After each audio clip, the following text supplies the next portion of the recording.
নমস্কার, piece and happiness চ্যানেলে আপনাদের সকলকে স্বাগত। আপনারা কি জানেন যে তারামাকে অনেক সাধক নীল সরস্বতী রূপে পূজা করে থাকেন?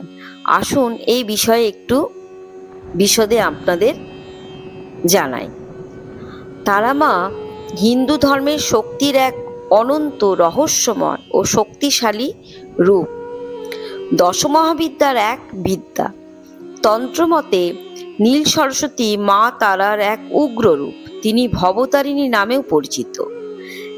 তিব্বতী সংস্কৃতিতে তিনি ইয়াং চেং মো বা পিওয়া কার্পো এবং চৈনিক সংস্কৃতিতে তিনি মিয়াও ইন মুও নামে পরিচিত। এই দুই সংস্কৃতিতে এই দেবীর উপস্থিতি আছে। দেবী সরস্বতীর সকল রূপের মতোই নীল সরস্বতীও ভক্তকে জ্ঞান প্রদান করে। এখানে জ্ঞান বলতে আধ্যাত্মিক জ্ঞানকেই বোঝানো হয়েছে। যদিও তান্ত্রিক মতে মা নীল সরস্বতী তার ভক্তকে সাহিত্য, ব্যাকরণে পাণ্ডিত্য, মেধা, বুদ্ধি, বাকসিদ্ধি ইত্যাদি প্রদান করেন। ধারণা করা হয় মুনি ব্যাসদেব মা নীল সরস্বতীর কৃপাতেই পুরাণ রচনা করেন। পশ্চিমবঙ্গের তারাপীঠ মন্দিরে নীল সরস্বতীর সাধনা করা হয়। আপনারা নিশ্চয় জানেন যে তারাপীঠ তন্ত্র সাধনার জন্য বিখ্যাত। তারাপীঠ মন্দির তান্ত্রিক সাধনার জন্য বিখ্যাত এই কারণে এখানে সাধকরা তারামাকে নীল সরস্বতী রূপে উপাসনা করেন।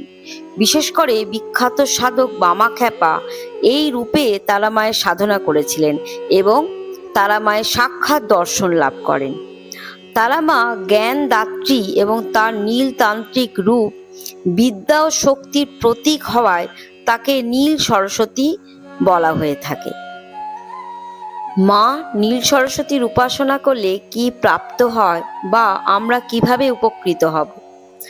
মা নীল সরস্বতীর উপাসনায় শত্রু নাশ হয়, জরা, আলসেমি, মূঢ়তা নাশ হয়, দ্রুত বুদ্ধি বা চাতুর্য প্রাপ্তি হয়, ভক্ত বুদ্ধি, যশ, কবিত্ব প্রাপ্ত করে।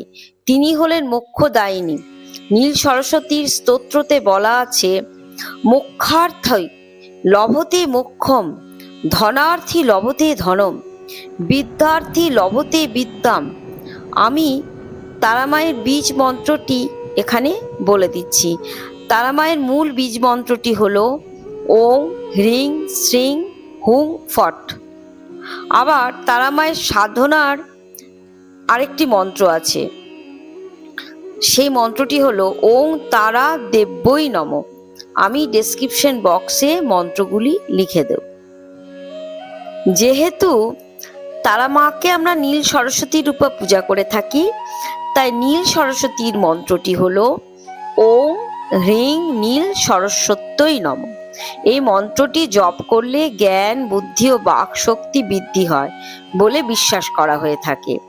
এখানে যে মন্ত্রগুলি আমি আপনাদের বললাম সেগুলি যে কোনো একটি যদি প্রতিদিন 108 বার বিশুদ্ধ মনে শান্ত চিত্তে জপ করেন তবে অবশ্যই তারামায়ের কৃপা পাবেন। আশা করছি আমার ভিডিওটি আপনাদের ভালো লেগেছে। ভালো লেগে থাকলে আমার পিস অ্যান্ড হ্যাপিনেস চ্যানেলটিকে অবশ্যই সাবস্ক্রাইব করুন, লাইক করুন এবং শেয়ার করে দিন। ধন্যবাদ।